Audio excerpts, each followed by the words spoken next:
Ang video na ito ay tuturuan ko kayo kung paano natin i-save sa memory card ang lahat ng kuha ng ating camera, yung videos at photos.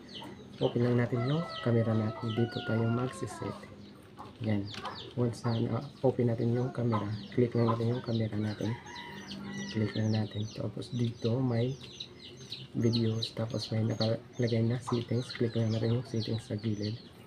Hanapin natin yung advanced setting dito, advanced settings. So click natin yung advanced settings. Yan, dito ay i-turn on lang natin yung save to SD card or memory cards. Click lang natin yan para turn on save to SD card.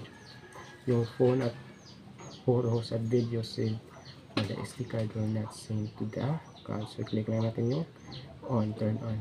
Tapos once na turn on na, ibig sabihin nun is masisave na lahat ng videos na nakuha natin sa camera dun sa memory card. So ganun lang kasimple kung paano natin i-save yung kuha natin sa ating camera dun sa memory card.